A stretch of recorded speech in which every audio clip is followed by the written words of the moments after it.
आइए हम शुरुआत की प्रार्थना को करते, अपनी आंखों को बंद करते। धन्यवाद करते हैं पिता परमेश्वर, धन्यवाद लॉर्ड पिता, राजाओं के राजा, प्रभुओं के प्रभु, तेरा धन्यवाद करते पिता। फिर से पिता परमेश्वर इस ऑनलाइन सर्विस के द्वारा हम सभी को इकट्ठा किया, इसीलिए धन्यवाद लॉर्ड पिता परमेश्वर। पिता आप जिंदा खुदावन है पिता परमेश्वर, आपके सिवा और कोई नहीं है पिता परमेश्वर। आपने पिता परमेश्वर हमेशा हमारा साथ देकर हमें अभी तक चलाया है, इसीलिए आपका धन्यवाद करते पिता। हर एक अपघात से पिता, हर एक बीमारी से आपने हमें बचाया है, इसलिए आपका धन्यवाद लॉर्ड पिता परमेश्वर। इस ऑनलाइन सर्विस को आपके हाथों में सौंपती हूँ पिता, आप ही आदि मध्य अंत होकर चलाइए पिता। सभी चीजों से पिता, हमारी स्तुति से, आराधना से, वचनों से, सभी चीजों से आपको महिमा देते हैं, आपको गौरव देते हैं और आपका नाम ऊंचा करते हैं पिता परमेश्वर। आप बड़े और हम घटे पिता, क्योंकि सारी प्रशंसा आराधना के योग्य परमेश्वर आप है पिता। आप ही पिता परमेश्वर सारी चीजों के योग्य पिता परमेश्वर। ये समय दिया आपने, इसलिए धन्यवाद लॉर्ड पिता परमेश्वर। हम पिता परमेश्वर आपके भेड़ बनकर चलना चाहते हैं पिता। आप हमारे चरवा बने और हमें पिता चलाइए आपके राहों पे पिता। आपने इसे किया, धन्यवाद देते। आगे के समय को आपके हाथों में सौंपते हैं, आप हमें चलाइए, आप हमें बढ़ाइए। इस छोटी सी प्रार्थना खुदावन यीशु नाज़रेत के नाम से मांगते पिता, आमीन।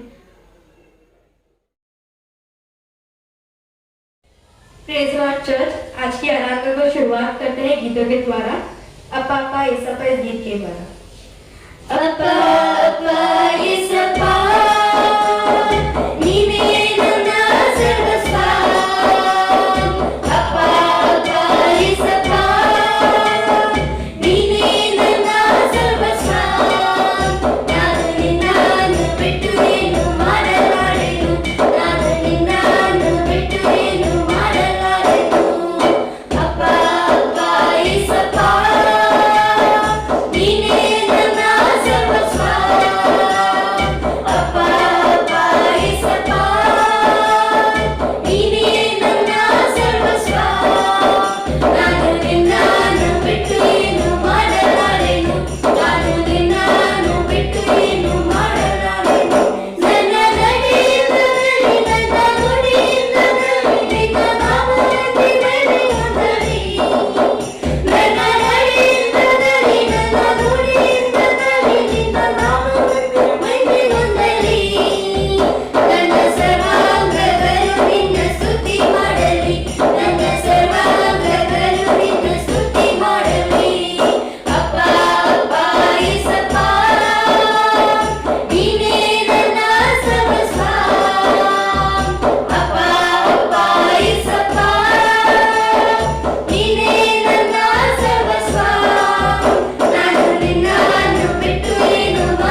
जीवन जीता हूँ यीशु तेरी कृपा से मैं आगे बढ़ता हूँ यीशु तेरी दया से मैं जीवन जीता हूँ यीशु तेरी कृपा से मैं आगे बढ़ता हूँ धन्यवाद धन्यवाद यीशु तेरा धन्यवाद धन्यवाद धन्यवाद यीशु तेरा धन्यवाद फूलों में रंग तूने डाला पंछी को गाना तूने सिखाया सागर से गहरा प्यार तेरा आसमानों से तू है ऊंचा फूलों में रंग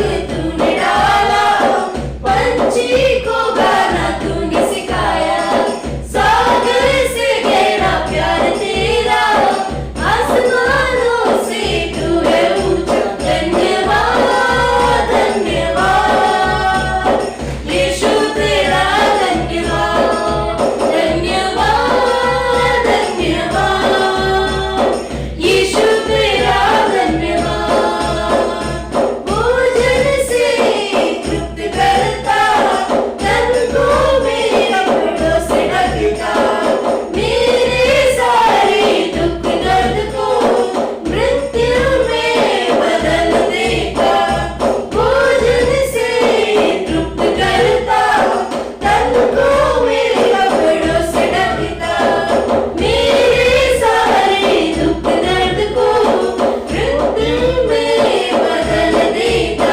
धन्यवाद धन्यवाद यीशु तेरा धन्यवाद धन्यवाद धन्यवाद यीशु तेरा धन्यवाद तू है यहोवा शालोम शांति देने वाला तू है यहोवा नीसी जयदम देने वाला तू है यहोवा शालोम शांति देने वाला तू है यहोवा नीसी जयदम देने वाला धन्यवाद धन्यवाद यीशु तेरा धन्यवाद धन्यवाद धन्यवाद यीशु तेरा धन्यवाद धन्यवाद धन्यवाद यीशु तेरा धन्यवाद धन्यवाद धन्यवाद यीशु तेरा धन्यवाद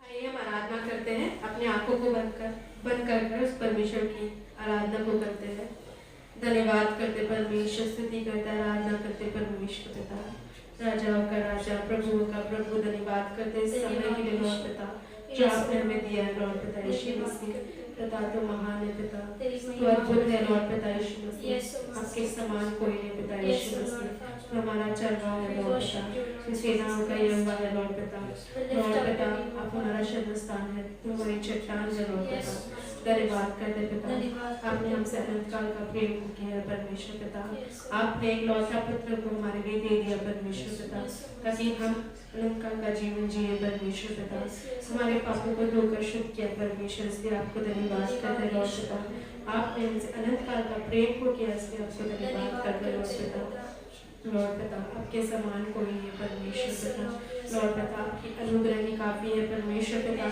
कि हम जीवित है लॉर्ड पिता यीशु मसीह लॉर्ड पिता आपके नाम को ऊंचा उठाते हैं लॉर्ड पिता धन्यवाद करते हैं आपके हर भलाई के लिए हर कृपा के लिए परमेश्वर पिता लॉर्ड पिता आपने हमें नाम लेकर बुलाया है परमेश्वर पिता लॉर्ड पिता आपने हमें चुना है लॉर्ड पिता हमारा चर्च को चुना है परमेश्वर पिता इसलिए आपको धन्यवाद करते परमेश्वर पिता क्योंकि तो सारे आराधना के योग्य परमेश्वर है लॉर्ड पवित्र है लॉर्ड पिता यीशु मसीह लॉर्ड पिता आपके जैसा कोई नहीं पिता यीशु मसीह धन्यवाद करते हैं आराधना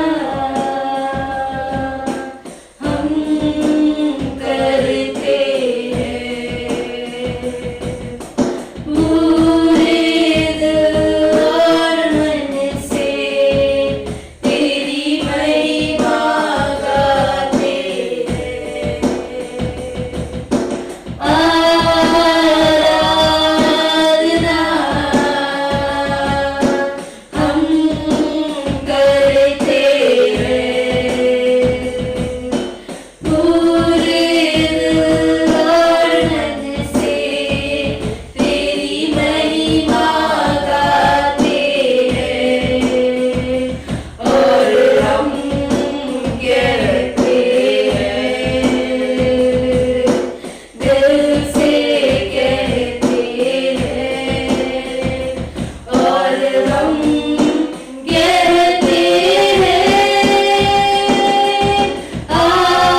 दिया है लॉर्ड पिता। Yes, Lord. लॉर्ड पिता यीशु मसीह, आपके अनुग्रह के कारण हम जीवित है परमेश्वर पिता। आपके अनुग्रह के कारण परमेश्वर पिता इस समय को देख पा रहे हैं परमेश्वर Yes, पिता। Father. लॉर्ड पिता ये आराधना को स्वीकार कीजिए परमेश्वर पिता। लॉर्ड पिता क्योंकि उसके योग्य परमेश्वर है लॉर्ड पिता Yes, यीशु मसीह। Father. हम आगे जो भी वचन को सुनेंगे परमेश्वर पिता, Yes. वचन आपकी ओर से उन्हें दे लॉर्ड पिता यीशु Yes. मसीह। आज का मन्ना को हमें दे लॉर्ड पिता। Yes. अपने आपको पिता यीशु मसीह ब्लेस कीजिए परमेश्वर Yes, पिता। Lord. लॉर्ड पिता जो भी बीज को बोएंगे परमेश्वर पिता, हमारे जीवन में 100 गुना प्रतिफल आने के लिए सहायता कीजिए परमेश्वर पिता। आपने ऐसे ही किया, आपको धन्यवाद करते पिता। आगे का समय आपके हाथों में सौंपते आप हमें चलाइए लॉर्ड पिता यीशु मसीह। धन्यवाद करते हर चीजों के पिता। इस प्रार्थना को मेरे जिंदा खुदावर प्रभु यीशु के नाम से मांगते हैं पिता, आमीन। ನಿಮ್ಮೆಲ್ಲರಿಗೆ ಪುನಃ ಸಲ ನಾನು ಯೇಸು ಸ್ವಾಮಿ ಹೆಸರಿನಲ್ಲಿ ನಾನು ವಂದಿಸುವಂತನಾಗಿದ್ದೇನೆ.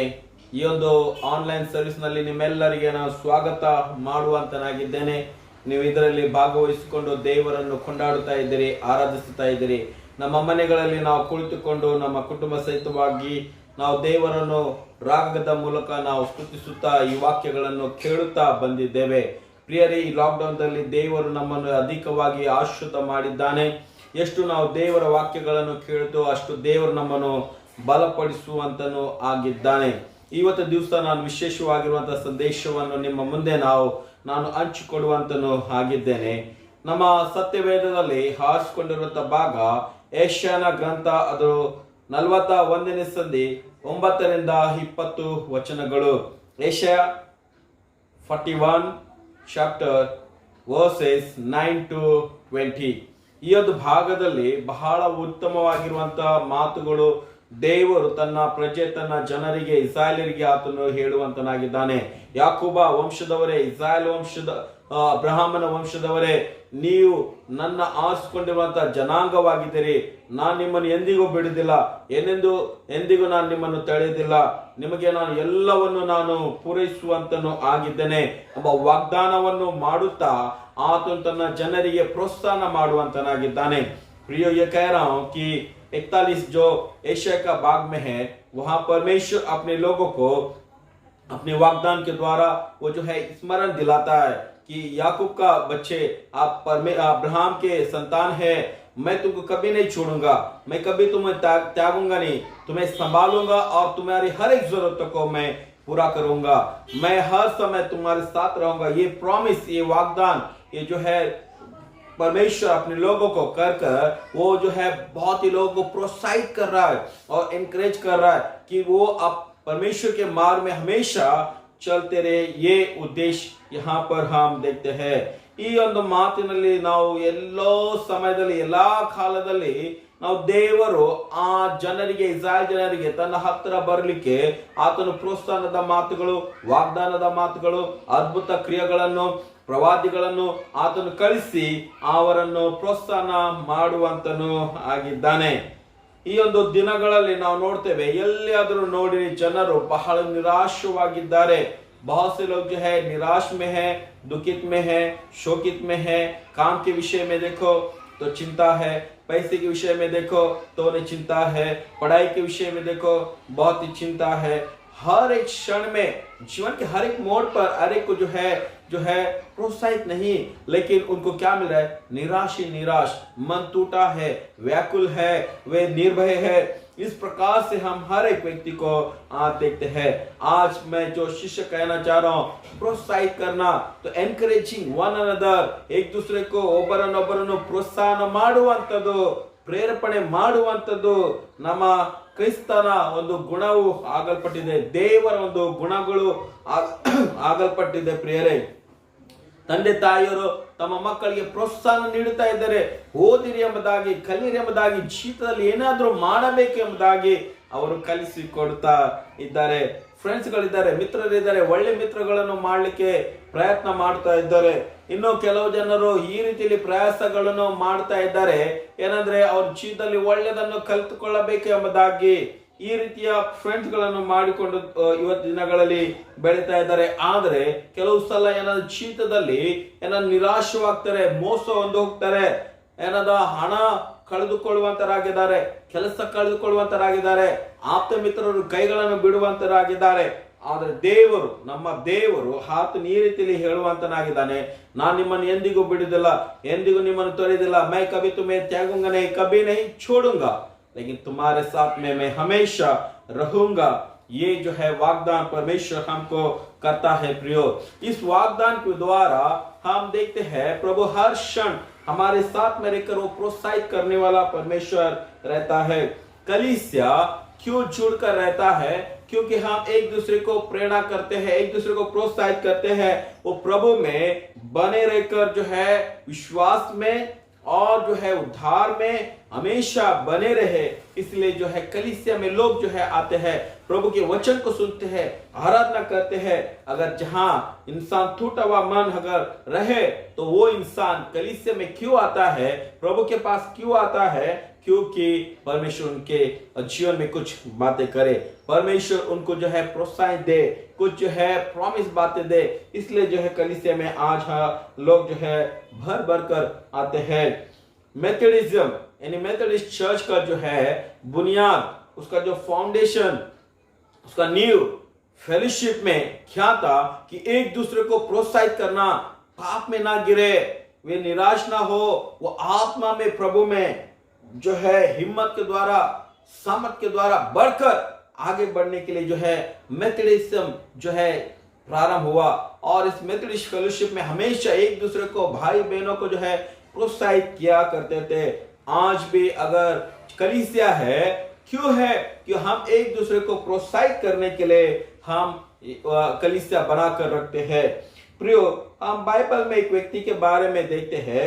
ಒಂದು ವ್ಯಕ್ತಿಯ ವಿಷಯದಲ್ಲಿ ನಾವು ನೋಡ್ತೇವೆ, उसका नाम जो है सभी लोग जानते हैं, बारनबास. ये जो है उसको दिया गया हुआ एक शीर्षक नाम हम देखते हैं. उसका जो है नाम इस प्रकार से है, वो ये लेवी से जुड़ा हुआ है और उसका नाम जो है जोसेफ है. ಯೋಸೆಫನು ಎಂಬುದಾಗಿ ನಾವು ನೋಡ್ತೇವೆ. ಅಪೋಸ್ತಲರು ಆತನಿಗೆ ಹೊಸ ಹೆಸರು ಕೊಟ್ಟರು, बारनबास.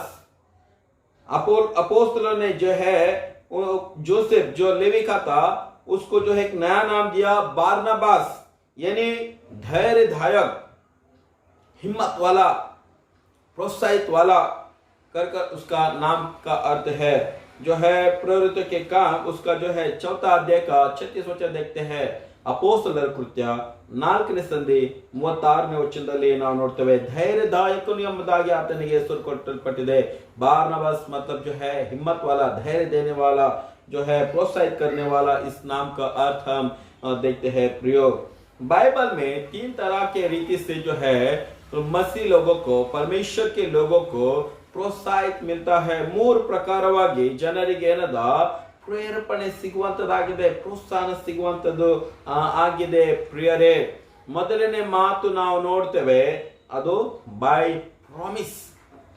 देवर वाग्दान मूलक, परमेश्वर की वाचा के द्वारा हमको हिम्मत मिलती है, ढाढ़स मिलती है कि हम आगे बढ़ते रहे. बाइबल में हम देखते हैं परमेश्वर ने अब्राहम को वाग्दान किया, वाचा बांधा, ये कहा कि तेरे द्वारा मैं बड़ा समूह, बड़ा जन मैं बनाऊंगा, जिसके द्वारा लोग जो है आशीष पाएंगे, वे सभी जो है परमेश्वर को जानेंगे. ये जो है वाग्दान परमेश्वर ने अब्राहम को किया. 25 साल तक इस वाग्दान में अब्राहम जो है विश्वास योग्य रहकर वो आगे बढ़ता गया. परमेश्वर फिर से उसको मुलाकात कर जो है हर बार उसके साथ में रहकर उसे जो है हर एक राजाओं से, हर एक बुराई से उसे बचाता गया. और उसकी जो है खजाना या उसकी संपत्ति जो है दुगना बढ़ता गया. उसके भेड़ बकरियां बढ़ते गए, उसके ऊंट जो है, उसके नौकर लोग जो है बढ़ते गए. परमेश्वर ने उसे कहा था कि मैं तुझे आशीष दूंगा, केवल संतान के द्वारा नहीं. उसने ये कहा कि तू जिसको तो आशीष करेगा वो आशीष पाएंगे, और जो तुझे जो है शपित करेंगे मैं इसे शपित करूंगा. परमेश्वर अपनी वाग्दान संतान को जो है 25 साल के बाद निभा, लेकिन परमेश्वर के साथ में रहकर हमेशा उसको प्रेरणा देता गया कि तू अकेला नहीं है, मैं तेरे साथ हूं, हर समय जो है मैं तुझे चला रहा हूं. ये वाग्दान की बातें, हम परमेश्वर की बातें अब्राहम के जीवन में हम देखते हैं. प्रयोग इसलिए हमारा परमेश्वर वाचा के द्वारा हमको प्रेरणा करता है, प्रोत्साहित करता है कि हम आगे बढ़ते रहे।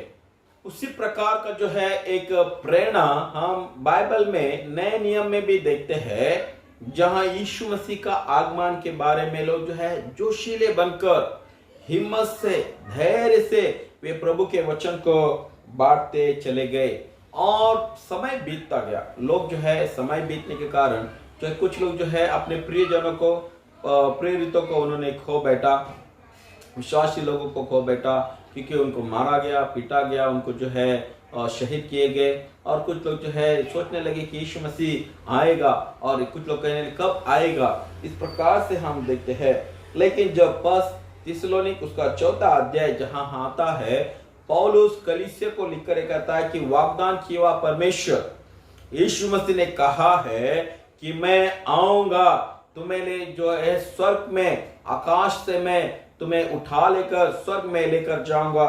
इस प्रकार का वाग्दान जो है फिर से पौलुस उनको याद दिलाता है और ये कहता है कि हिम्मत रखो, धाड़स रखो, एक दूसरे को तो प्रोत्साहित करो, शोकित ना हो, निराश ना हो, मरे हुए लोगों के बारे में ना सोचे, लेकिन जीवित परमेश्वर की ओर अपने मन को, ध्यान को रखकर चलते चले।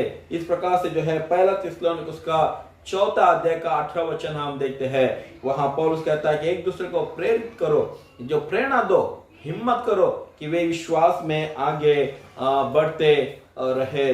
ये जो है प्रॉमिस हम देखते हैं, यीशु मसीह आएगा, ये हमारे लिए जो है एक आशा है, निरीक्षा है, हमको हिम्मत देती है कि परमेश्वर जो कुछ भी हमारे साथ में वाग्दान किया है वो सब कुछ पूरा करता रहेगा। आनंद काल का जीवन भी वो हमारे जीवन में पूरा करेगा। हम सभी लोग इसको मानते हैं। दूसरी बातें हम देखते हैं कि परमेश्वर जो है अपने लोगों को उसने प्रेरणा किया। प्रेरित लोग या अपोस्तल वे जो थे, उन्होंने जो है हर एक कलीसिया को वो पत्र लिखते रहे ताकि उनको प्रोत्साहन करे। और कुछ व्यक्ति पर्सनल भी जो है लेटर लिखे गए। ये लेटर्स के द्वारा हम देखते हैं जब उनको जब पढ़ा गया, वे जो है अपने सुसमाचार के बारे में, अपने कलीसिया के बारे में, अपने विश्वासी लोगों के बारे में सब कुछ जानकारी इस जो है एपिस्टल्स में हुआ करता है। और कई एपिस्टल जो है खो गए, जलाए गए, लेकिन जितना बचा है वो एपिस्टल्स हम पौलुस के एपिस्टल्स को देखते हैं। कुछ लेटर्स जो है यूहन्ना के देखते हैं, पतरस के देखते हैं और जॉन के भी देखते हैं। इस प्रकार से कई एपिस्टल्स हम लोग बुक्स हम देखते हैं। यहाँ पर पौलुस जो है अपने एपिस्टल को लिखने के द्वारा कलीसिया को जो है जागरूक रखना चाहता है। उन्हें जो है डांट कर जो है फिर से कहता है कि आगे बढ़ो, पीछे ना मुड़े, ಹಿಂದಕ್ಕೆ ಹಾಗಬೇಡ್ರಿ, ಅವರಿಗೆ ಗ್ರೀಟಿಂಗ್ಸ್ ಕೊಡುವಂತನಾಗಿದ್ದಾನೆ, ಕ್ರಿಸ್ತನಲ್ಲಿ ನಿಮಗೆ ನಮಸ್ಕಾರ ಎಂಬುದಾಗಿ ಸಹ ಹೇಳುವಂತನಾಗಿದ್ದಾನೆ। इन सारे बातों में लेटर लिखने का उद्देश्य यही है कि एडिफाई, एक दूसरे को जो है संभाल कर चलाए, एक दूसरे को जो है प्रेरणा करते चलाए। ये जो है लेटर्स के द्वारा आज पे अगर हम बाइबल प्रियो जब हम पढ़ते हैं, हम जो है प्रेरणा पाते हैं, क्योंकि वो प्रभु का वचन है। गॉस्पल जो देखते हैं, सुसमाचार भी हम जब पढ़ते हैं तो हमको प्रेरणा मिलता है। गवाही को हम सुनते हैं, हमको प्रेरणा मिलता है। और हम आज जो है मैगजीन्स के द्वारा अनेक मसीह लोगों को हम जो है प्रेरणा कर रहे हैं, सुसमाचार को सुना रहे। जब हम सुनते हैं तो हमको बहुत ही जो है हिम्मत भर जाता है। इसलिए प्रियो, ये बहुत ही मुख्य पात्र जो है उन दिनों में कलीसिया के समय में हम पहली शताब्दी में हम देखते थे। एक मैं गवाही देना चाहता हूँ। रेवरेंड जोसेफ गोस जो है वो सियानाई चर्च के पासबान थे है, और जो है वो इलाहाबाद में अपनी सेवकाई को करते थे। उसी प्रकार वे जो है एक प्रोफेसर इंग्लिश जो है सिखाने का प्रोफेसर वो जो है इलाहाबाद बाइबल सेमिनरी में करते थे। वो हमेशा जो है अपने एक बैग में जो हमेशा पुरानी चीजों को हमेशा लेकर आकर स्टूडेंट्स को वो दिखाया करते थे। कभी कभार जो है गोल घड़ी जिसका जो चैन था वो दिखाया करते थे। कभी कभार वो लेटर्स बहुत पुराने लेटर्स को लेकर आकर जो है कभी कभार वो हमारे सामने अपने फ्रेंड्स के, अपने मित्रों के जो फ्रेंड्स को पढ़ते थे। और कभी कभार वो कहते थे कि जब मैं निराशा होता हूँ, जब मुझे लगता है कि मैं अकेला हूँ, इन लेटर्स को मैं अपने घर में निकाल कर मैं पढ़ता हूँ और एक जो है रौनक मुझ में आ जाती है, एक खुशी मुझ में आती है और मैं उन सारे जो भूले हुए बातों को फिर से मैं याद करता हूँ कि मेरे फ्रेंड्स है, मेरे परिवार के लोग हैं जो मुझे फिक्र करते थे, वे हमेशा जो है अलग अलग स्थिति में मुझे लिखे हैं। तो उनका जो है एक आदत था कि पुराने लेटर्स को फिर से बार बार पढ़ना, इसके द्वारा वे प्रेरणा होते थे। प्रियो, आज भी मैं आपसे कहना चाहूंगा, आपके प्रिय लोग हैं, आप लिखिए उनको, जो है लेटर्स लिखिए। आज मैं जानता इलेक्ट्रॉनिक जो है मैसेजेस है, लेकिन उतना प्रभावशाली से बढ़कर लिखा हुआ जो लेटर है बहुत ही प्रभावशाली होता है। इसलिए बाइबल मैं आज बता रहा हूं कि बहुत ही आज प्रेरणा देने वाला बाइबल जो लिखा हुआ है, बहुत साल हजारों साल पहले लिखा हुआ बाइबल आज जो है हमको प्रेरणा देती है। प्रियो, इन सारे बातों को मैं आज बता रहा हूं। और तीसरी बात मैं आज आपको बताना चाहूंगा, तीसरी बात जो हम बाइबल के द्वारा देखते हैं, प्रचार के द्वारा प्रेरित जो है वे प्रचार करते थे लोगों को प्रेम के बारे में, यीशु मसीह की प्रेम के बारे में, उसकी क्रूस के बारे में, क्षमा के बारे में, अनंत काल के जीवन के बारे में, मुक्ति के बारे में, स्वर्ग की बातें बताया करते थे। वे जो है इलिंग्स किया करते थे, चंगाई किया करते थे। प्रचार करते करते लोग जो है सुनकर वे आकर्षित होकर जो है प्रेरितों के पास वो आते थे। एक बार ऐसा हुआ, पौलुस और बरनबास वे दोनों मिलकर प्रचार कर रहे थे, प्रभु की अनुग्रह उन पर थी और वे जैसे प्रचार कर रहे, बहुत से लोग चंगाई पाने लगे और वे जान गए कि प्रभु हमारे साथ में है और वे धैर्य हिम्मत के साथ में और प्रचार करने लगे। कई लोगों ने उनको रोकने की कोशिश किया कि आप ये प्रचार ना करो, यीशु का नाम ना लो, लेकिन सब कुछ करो। फिर भी जो है वे प्रेरणा पाते गए। पौलुस को कई बार जो है बंदी में डाला गया, उसको मारा गया, पीटा गया, खोड़े मारे गए, फिर भी वो कभी जो है पीछे नहीं हटा, क्योंकि प्रभु उसके अंदर रहता था। जो प्रचार उसने सुना है, जो मसीह का आवाज उसने सुना है, वो जो है उसके हृदय में था। आज भी हम कितने सारे वचन हम जब सुनते हैं, प्रिय उन सारी बातों को ना बोले, उसे याद रखे और ये कहे कि प्रभु मेरे साथ में है। कई बार हम देखते हैं कलीसिया में कितने लोग आकर जो है प्रचार तो नहीं कर पाते, लेकिन वो गवाही देते हैं, खड़े देकर गवाही को देते हैं और कई गवाही को सुनने के बाद में हमारा जीवन एक प्रेरणा से भर जाता है और कहता है कि हाँ, सचमुच परमेश्वर मेरे जीवन में भी ऐसा कार्य किया, सचमुच परमेश्वर मेरे जीवन में भी ऐसा कार्य करता रहेगा। आज लोग जो है टूटे हुए लोग हैं, उनका हृदय जो है शोक से भरा हुआ है, उनको प्रेरणा करना बहुत ही जरूरी है प्रियो। इसलिए आज कलीसिया में आज लोग जुड़े हुए हैं, लेकिन आज का जो 21वीं शताब्दी 21 सेंचुरी का जो कलीसिया में हम देखते हैं लोग जो है भरना जो है कम हो गए, वो कलीसिया के बाहर रहना आज ज़्यादा पसंद कर पा रहे, क्योंकि उनको लगता है कि संडे के दिन जो है एक छुट्टी का दिन है, खुशी का दिन है, एंटरटेन करना है, एंजॉय करना है, हॉलीडेज को मनाना है, ये जो है खुशी को बाहर ढूंढ रहे। लेकिन मैं कहना चाहूँगा जो सच्चा जो आनंद खुशी जो है वो परमेश्वर के संगति के द्वारा हमको मिलेगा, प्रार्थना के द्वारा मिलेगा। इसलिए हम जो है ऑनलाइन हो या कलीसिया जब चालू है तब हो, आप जुड़िए, प्रभु की आराधना करें, आपको परमेश्वर प्रेरणा देगा, एनकरेज करेगा। और मैं कलीसिया के लोगों से, मसीह भाई बहनों से मैं कहना चाहूँगा, एक दूसरे को जो है आप क्या करो, प्रेरणा करो। एक भाई के बारे में इस प्रकार से जो है उदाहरण में कहना चाहूँगा कि उसको कुछ काम की ज़रूरत थी, उसको जो है कलीसिया में आकर वो पूछने लगा कि भाई मुझे एक सर्टिफिकेट चाहिए, जो आप लोग मुझे सहायता करो। और एक सिंपल आदमी होने के कारण उसने अपने टूटे हुए जबान से या जो भी उसको शब्द आता है उसके द्वारा उसने मांगा, लेकिन वहाँ पर रहने वाले एक व्यक्ति ने उसको जो है थोड़ा चिल्लाया, धमकाया। इस प्रकार से वो जो है वो व्यक्ति निराश हो गया निराश होकर ये कहा कि अरे ज़रूरतमंद में मुझे जो है कलीसिया चर्च मुझे सहायता करना चाहिए, वो व्यक्ति जो है उस कलीसिया को छोड़कर निकल गया। प्रिय, ये आज ये मैं एक गवाही बता रहा हूँ। ऐसे कई लोग हैं जो है कुछ टूट जाते हैं, उनको संभालना बहुत ज़रूरी है, उनको बांधना बहुत ज़रूरी है, उनके लिए प्रार्थना करना ज़रूरी है। और कुछ लोग जो है स्वार्थता के मन को, अपने बातों को जो है आगे ला कर रखते हैं। जब उनका पूरा वो विशेष उनका जो है बात नहीं होते तो निराश हो जाते हैं। ये नहीं, हम परमेश्वर में टूटे हुए लोग नहीं हैं, हम ಪ್ರೇರಣಾ ಪಾನೆ ವಾಲೆ ಲೋಗ್ ಬನೆ ನಾವು ಏನದ ನಾವು ಮನಸ್ಸು ಮುರ್ಕೊಂಡು ಇರುವಂತರಲ್ಲ, ನಾವು ದೇವರಲ್ಲಿ ಪ್ರೇರೇಪಣೆ ಹೊಂದುವಂತರು ನಾವು ಆಗಿರುವಂತ ಜನರು ಆಗಿದ್ದೇವೆ। ಅದಕ್ಕೆ ಎಷ್ಟೋ ಜನರು ಕ್ರಿಸ್ತನಿಗಾಗಿ ತಮ್ಮ ಪ್ರಾಣವನ್ನು ಸಹ ಕಳೆಯುವಂತರಾಗಿದ್ದಾರೆ। कितने लोग हैं जो अपने प्राण को वे खो बैठते हैं। पौलुस ये कहता है कि I can do all things who gives me strength। Philippians chapter 4 verse 13, फिलिपियों का लिखा हुआ पत्र 4 अध्याय 13 वचन ये कहता है कि मैं सब कुछ कर सकता हूँ जो मुझे बल देता है। ನಾನು ಎಲ್ಲ ಮಾಡಲಿಕ್ಕೆ ಶಕ್ತನು ಯಾರು ನನಗೆ ಸಹಾಯ ಕೊಡ್ತಾರೆ ಅಂತ। ನನಗೆ ಯಾರು ಸಹಾಯತ ಕೊಡ್ತಾನೋ ಆತನ ಮೂಲಕ ಎಲ್ಲ ಮಾಡಲಿಕ್ಕೆ ನನಗೆ ಸಾಧ್ಯವಿದೆ ಎಂಬುದಾಗಿ ಆತನು ಹೇಳುವಂತನಾಗಿದ್ದಾನೆ।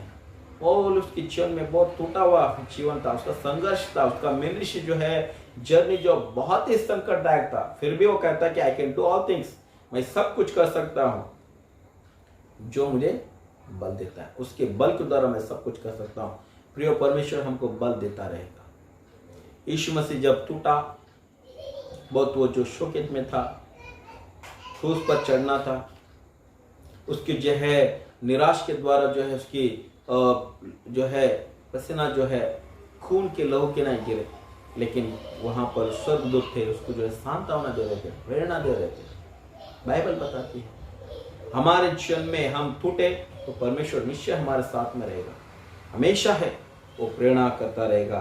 प्रियो, आज माता पिता अपने बच्चों को प्रेरणा करें, प्रोत्साहित करो, जवान बच्चों को प्रोत्साहित करें। हम एक दूसरे के संगति में रहे, प्रार्थना में रहे, एक दूसरे के लिए जो है विनती करें।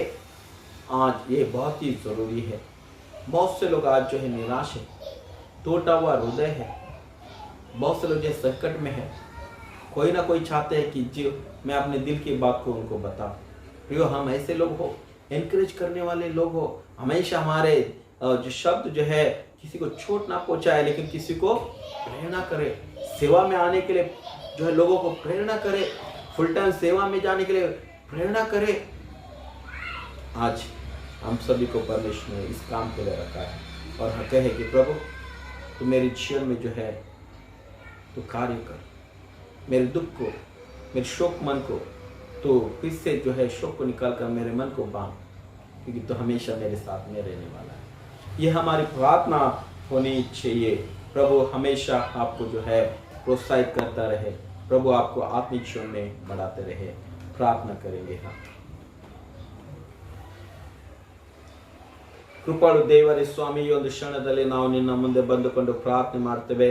ನಮ್ಮ ಮನಸ್ಸುಗಳು ಮುರಿಯಲ್ಪಟ್ಟಿದೆ, ನಮ್ಮ ಜೀವಿತದಲ್ಲಿ ಅನೇಕ ಕಷ್ಟ ದುಃಖಗಳಿವೆ, ಆದರೆ ನಮ್ಮನ್ನು ಸಂತೈಸು, ನಮ್ಮನ್ನು ಧೈರ್ಯಪಡಿಸು। ಈ ಲಾಕ್ಡೌನ್ದಲ್ಲಿ ನಾವು ಎಷ್ಟೋ ನಮ್ಮ ಪ್ರಿಯರನ್ನು ನಾವು ಕಳೆದುಕೊಂಡೆವು, ಅವರ ಸ್ಥಿತಿಗಳನ್ನು ನೆನಪು ಮಾಡುವಾಗ ನಮ್ಮ ಹೃದಯದಲ್ಲಿ ಭಯ ಸಂಶಯಗಳು ಉಂಟಾಗುವಂಥದ್ದಾಗಿದೆ।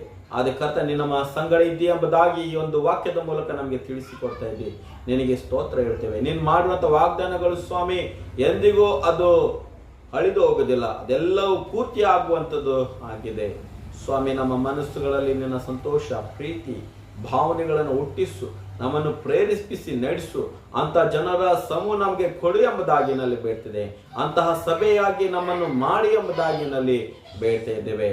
ನೀನು ಸ್ವಾಮಿ ಇವತ್ತು ದಿವಸ ನಮ್ಮ ಜೊತೆಯಲ್ಲಿ ಮಾತನಾಡಿದಿ, ಅದಕ್ಕೆ ನಿನಗೆ ಸ್ತೋತ್ರ ವಂದನೆ ಹೇಳುತ್ತೇವೆ। ಪ್ರಾರ್ಥನೆ ಯೇಸುವಿನ ಪರಿಶುದ್ಧ ನಾಮದಲ್ಲಿ ನಾವು ಬೇಡ್ತೇವೆ, ಆಮೇನ್। ಪರಲೋಕದ ತಂದೆ, ನಿನ್ನ ನಾಮ ಪರಿಶುದ್ಧಪಡಲಿ, ನಿನ್ನ ರಾಜ್ಯ ಬರಲಿ, ನಿನ್ನ ಚಿತ್ತ ಪರಲೋಕದಲ್ಲಿ ನೆರವೇರೋ ಪ್ರಕಾರ ಭೂಲೋಕದಲ್ಲಿ ನೆರವೇರಲಿ। ನಮ್ಮನಿದ ಆಹಾರವನ್ನು ದಯಪಾಲಿಸಿಕೊಡು, ನಮಗೆ ತಪ್ಪು ಮಾಡಿದರೆ ನಾವು ಕ್ಷಮಿಸುವಂತೆ ನಮ್ಮ ತಪ್ಪುಗಳನ್ನು ಕ್ಷಮಿಸು, ನಮ್ಮನ್ನು ಶೋಧನೆಗೆ ಸೇರಿಸದೆ ಕೇಳಿದ ತಪ್ಪಿಸು, ಯಾಕಂದರೆ ರಾಜ್ಯ ಬಲ ಮಹಿಮೆ ಸದಾ ಕಾಲ ನಿಂದೆ ಸ್ವಾಮಿ, ಆಮೇನ್। ಈಗ ನಮ್ಮ ಕರ್ತನಾಗಿರುವಂತೆ ಯೇಸು ಕ್ರಿಸ್ತನ ಕೃಪೆಯು, ತಂದೆ ದೇವರ ಪ್ರೀತಿ, ಪರಿಶುದ್ಧಾತ್ಮನ ಅನುತೆ ಸಹವಾಸವು ನಮ್ಮೆಲ್ಲರ ಚಿತ್ತದೊಂದಿಗೆ ಇಂದಿಗೂ ಎಂದೆಂದಿಗೂ ನೆಲೆಯಾಗಿರಲಿ. ಆಮೇನ್. ಪ್ರಿಯವಾದವರೇ, ಪುನಃ ಸಲ ನಿಮ್ಮಲ್ಲಿ ವಿನಂತಿ ಏನಂದ್ರೆ, ನೀವು ಆನ್ಲೈನ್ ಸರ್ವಿಸ್ ಅನ್ನು ಎಂದಿಗೂ ಬಿಡಬೇಡ್ರಿ. ನಮ್ಮ ಆಲಯದ ಟೈಮ್ ಏನಿದೆ ಅದರಲ್ಲಿ ದಯಮಾಡಿ ನಮ್ಮ ಮನೆಯಲ್ಲಿ ಕುಳಿತುಕೊಂಡು ಈ ವಾಕ್ಯಗಳನ್ನು ನೀವು ಮೊದಲು ಆರಾಧನೆ ಮಾಡಿ, ದೇವರಿಗೆ ರಾಗಗಳನ್ನು ಹಾಡಿ ಸ್ತೋತ್ರ ಮಾಡಿ ಏನದ ಈ ವಾಕ್ಯಗಳನ್ನು ಕೇಳಲಿಕ್ಕೆ ಪುನಃ ಸಹ ನಿಮ್ಮಲ್ಲಿ ವಿನಂತಿ ಮಾಡುತ್ತಾ ಇದ್ದೇನೆ. ದಯಮಾಡಿ ಯಾರಿಗೆ ಏನಾದರೂ ಕಷ್ಟ ಇದೆ ನನಗೆ ಸಂಪರ್ಕ ಮಾಡಿರಿ. ನಾನು ನಿಮ್ಮಲ್ಲಿ ಮಾತಾಡಲಿಕ್ಕೆ ನಾನು ಸಿದ್ಧವಾಗಿದ್ದೇನೆ. ನಿಮಗೆ ಭೇಟಿ ಆಗಲಿಕ್ಕೆ ನಾನು ಸಿದ್ಧವಾಗಿದ್ದೇನೆ. ಪ್ರಾರ್ಥನೆ ಬೇಕಾ ನಮ್ಮಲ್ಲಿ ಬೇಡಿಕೊಳ್ಳಿ. ಸಭೆಗೆ ಬೇಡ್ಕೊಂಡು ದಯಮಾಡಿ ನಾನು ಖಂಡಿತವಾಗಿ ನಿಮ್ಮ ಮನೆಗಳಿಗೆ ಸಹ ನಾನು ಬರುವಂತನೂ ಆಗಿದ್ದೇನೆ. ದೇವರು ನಿಮ್ಮೆಲ್ಲರನ್ನು ಆರೋಗ್ಯದಲ್ಲಿ ಇಟ್ಟಿದ್ದಾನೆ, ನನ್ನನ್ನು ಇಟ್ಟಿದ್ದಾನೆ. ಅದಕ್ಕೆ ದೇವರಿಗೆ ನಾವು ಸ್ತೋತ್ರ ಹೇಳುವಂತನಾಗಿದ್ದೇನೆ. ಆ ಕೃತಜ್ಞತೆಯ ಹೃದಯ ಯಾವಾಗಲೂ ನಮ್ಮ ಮನಸ್ಸಿನಲ್ಲಿ, ನಮ್ಮ ಹೃದಯದಲ್ಲಿ, ನಮ್ಮ ಚಿತ್ತದಲ್ಲಿ ಇದ್ದು ನಮ್ಮ ಕಾರ್ಯದಲ್ಲಿ ನಾವು ತೋರಿಸಿಕೊಡೋಣ. ಮತ್ತೆ ನಮ್ಮ ಕಾಣಿಕೆಗಳನ್ನು ದಯಮಾಡಿ ನಾವು ನಮ್ಮ ಮನೆಯಲ್ಲಿರುವಂಥ ಡಬ್ಬಿಗಳಲ್ಲಿ ನಾವು ಹಾಕುತ್ತಾ ಇರೋಣ. ಮತ್ತು ತಿಂಗಳಪಟ್ಟು ಕಾಣಿಕೆಗಳನ್ನು ನಾವು ಆಲಯಕ್ಕೆ ಕಟ್ಟುತ್ತಾ ಇರೋಣ. ನಮಗೆ ದೇವರು ಒಳ್ಳೆಯ ಸ್ಥಿತಿಯಲ್ಲಿ ಈಗ ನಡೆಸುತ್ತಾ ಇದ್ದಾನೆ ಎಂಬ ಭರವಸೆ ನನಗೆ ಇದೆ. ಅದಕ್ಕಾಗಿ ದಯಮಾಡಿ ನಮ್ಮ ಕಾಣಿಕೆಗಳನ್ನು ಎಂದಿಗೂ ನಾವು ನಿಲ್ಲಿಸಲಾರದೆ ಸಭೆಯನ್ನು, ಆಲಯವನ್ನು ನಾವು ಮುಂದೆ ವರಿಸೋಣ. Thank you.